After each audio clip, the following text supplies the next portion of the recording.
নমস্কার বন্ধুরা, আজ আবারও দেখতে চলেছেন কারিগরদের করা কিছু অস্থির কর্মকাণ্ড, যেখানে মোটরলাল থেকে শুরু করে অনেক ভ্যারাইটিস কারিগর আপনি দেখবেন। কেউ তার হাতের কামাল দেখায়, তো কেউ ফিউজ হয়ে যাওয়া ব্রেনের। ভারতে ফাঁকা মাঠের মধ্যে, ফাঁকা রাস্তায়, আবার নতুন নতুন প্রিন্ট করা দেওয়ালের মধ্যে মূত্র বিসর্জন করতে বহু লোককেই দেখেছেন, কিন্তু কোনো পাইপকে দেখেছেন মূত্র বিসর্জন করতে? নিশ্চয় না। তাহলে দেখুন।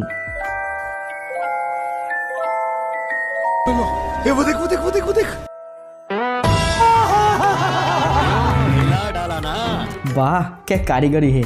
এমন কারিগর খুঁজে পাওয়াটাই মুশকিল। এই দুনিয়াতে এমন কিছু নমুনা আছে যারা করতে তো চাইছিল অন্য কিছু, কিন্তু অনেক দিন বেকার থাকার পর গার্লফ্রেন্ডের চাপে পড়ে হয়ে যায় আর কিছু। যেমন এখানে দেখুন, ভাই সাহেব হয়ে তো গেছে মিস্ত্রি, কিন্তু কাটিং দেখে মনে হচ্ছে সে নিশ্চয় হতে চেয়েছিল কসাই। सिस्टम पार देंगे क्या जमाना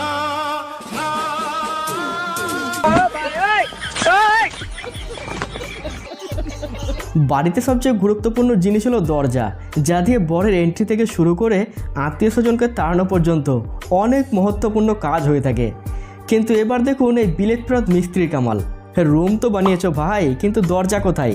मिस्त्री की बनोने पे हाँ जी की बनोने कमरा जी कमरा हाँ जी ये दरवाजा किधर है तोबा तोबा तोबा थारा मूड खराब कर दिया। दरवाजा यार चेता भूल गया कैसे कैसे लोग रहते हैं यार यहाँ पर। মনে হচ্ছে রুমের ভেতরে যাওয়ার জন্য বেঁচে থাকাটাই লস, মরে গিয়ে আত্মা হয়ে তবেই ঢুকতে হবে। মানুষজন আজকাল ভীষণ বুদ্ধিমান, তারা কম বেশি প্রত্যেকটি সিচুয়েশনকেই ঠিকভাবে ম্যানেজ করতে জানে। যেমন এই বাড়ি মালিকের কথাই ভাবুন, এত শর্ট জায়গার মধ্যে বাড়ি তৈরি করে পুরোই তাক লাগিয়ে দিয়েছে। इस फनकार ने तो खुदा की कुदरत को ही बदल कर रख दिया। একেই বলে মাস্টার প্লাস্টার কারিগর, যা সহজে মেলে না। তাজমহল দেখতে যতটা সুন্দর, তার পিছনের কাহিনী ততটাই কঠিন। সত্যি মিথ্যা জানি না, শোনা যায় সব কারিগরের হাত কেটে নেওয়া হয়েছিল যেন দ্বিতীয় তাজমহল আর তৈরি না হয়। তবে সম্রাট নিশ্চয় এখানে বড় কোনো মিস্টেক করেছিল, যার একটা এক্সাম্পল হলো উল্টো Taj Mahal. So beautiful, so elegant, just looking like a wow. Just looking like a wow. वाह क्या सीन है वाह क्या सीन है মনে হয় সম্রাটের চোখে ধুলো ছিটিয়ে দুটো হাতকে নাচাতে নাচাতে কেউ একজন সেখান থেকে বেরিয়ে চলে আসে আর ডুয়ার্সের বুক চেড়ে বানিয়ে ফেলে এমনই উল্টো তাজমহল। শীতকালে গরম জলে স্নান করাটা বেশ আরামদায়ক, তার জন্য গিজার, ওয়াটার হিটার অনেক কিছুরই দরকার হয়। কিন্তু এবার আপনাকে এমন এক জাদুকারী আবিষ্কার দেখাবো যাতে জল গরম করা কয়েক সেকেন্ডের ব্যাপার মাত্র। একদিকে ঠান্ডা জল ভরবেন, অপরদিকে গরম হয়েই বের হবে। गांव में गीजर तो भाई होते नहीं है ज्यादातर। हाँ इसमें ठंडा डालो गर्म हो जाता है। सही में लो देखो गर्म। यहाँ से गर्म आ रहा है वो तेरी भाई ये जुगाड़ तो बड़ा अच्छा है भाई। হয়তো রাহুল গান্ধী হলে এখান থেকে সোনা বের করে নিতেন। मशीन लगाऊंगा, इस साइड से आलू घुसेगा, उस साइड से सोना निकलेगा। मस्त प्लान है। ভারতবর্ষে কোনো মানুষই থেমে নেই, বলতে পারেন তারা এক একজন দেশি ইঞ্জিনিয়ার।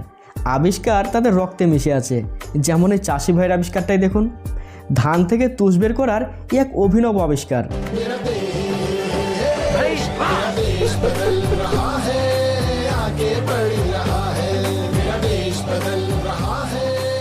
বুদ্ধির দিক থেকে ভারতবর্ষ যতটা এগিয়েছে তা এখনো বিদেশ পারেনি।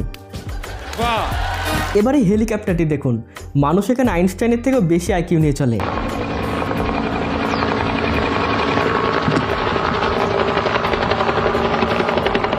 মনে হয় এইসব মানুষজন শুধু টাকার অভাবে বিজ্ঞানী হতে পারেনি, না হলে আজ বিশ্ব রেকর্ড করে তাক লাগিয়ে দিত।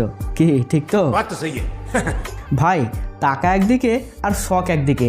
তবে কিছু শখ এমনই হয় যেগুলো পূরণ করার জন্য লাখ লাখ টাকার দরকার হয় না, দরকার হয় শুধুমাত্র বুদ্ধির। আঙ্কেল সাইকেলের সাথে দেশি বুদ্ধিকে মিশিয়ে এমন জোগাড় তৈরি করেছে যা সকলের নজর কেড়ে নেবে। इंकी पिंकी पंकी इस कारीगर को हम 5 लाख नहीं 50 लाख देंगे। বলা হয় পাপার পরিদের বুদ্ধি নাকি হাঁটুর নিচেই থাকে, কিন্তু আজ আপনার এই ভ্রান্ত ধারণা বদলাতে চলেছে। যেখানে ছেলেরা শেষ করে সেখান থেকেই হয় পাপার পরিদের শুরু। ধস নেমে গাড়িটি খালের মধ্যে ঢুকে যায়। ভাই সাহেব সেখানে ফেলিওর হলে গাড়িতে চাপে পাপারই পড়ি। তারপর দেখুন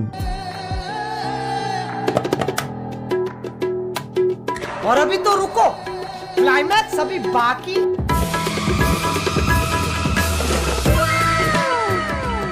हे प्रभु हे हरि राम कृष्ण जगन्नाथ प्रेमानंद, ये क्या हुआ? सिस्टम पार देंगे, सिस्टम पार देंगे।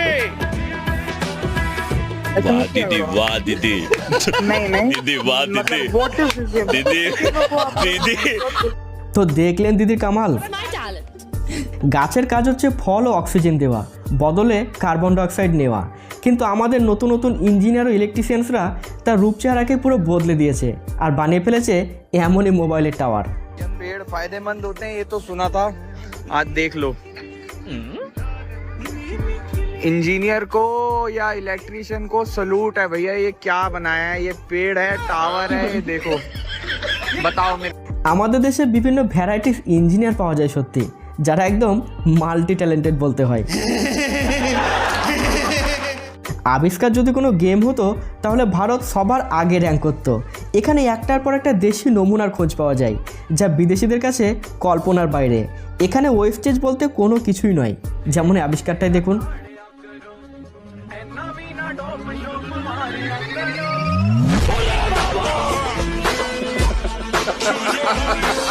कितने तेजस्वी लोग हैं हमारे पास, कितने शानदार विचार रखते हैं। একটা সময় ছিল যখন ডাইনোসর পুরো দুনিয়াতে রাজ করত, কিন্তু আজ তার পরিণতি দেখুন।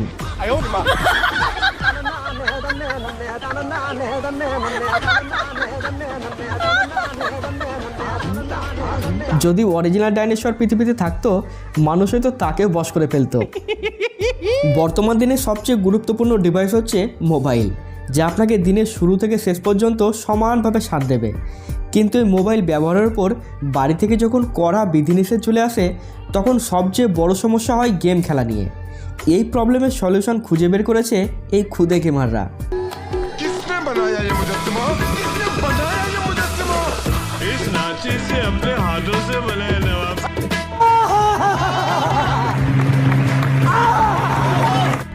তো দেখলেন, মরচে পড়া ব্রেনটাকে যদি একটুখানি ঘষাঘষি করা হয় তো অনেক প্রবলেমের সলিউশন বেরিয়ে যায়। প্রকৃত গাছপ্রেমী কাকে বলে তা এইবারই মালিকই বুঝিয়ে দিয়েছে। माशाल्लाह, सुभान अल्लाह, क्या कारीगरी है। इस फनकार ने तो खुदा की कुदरत को ही बदल कर रख दिया। इस कारीगर को हम 5 लाख नहीं 50 लाख देंगे। তো ভিডিও শেষ করবো এই মজার দৃশ্যটি দিয়ে। আর ভালো লাগলে একটা লাইক দিয়ে আমাদের সাথে যুক্ত থাকবেন। ভালো থাকবেন, বাই। इसका क्या देखना पड़ रहा है, अच्छा है मैं अंधा हूँ।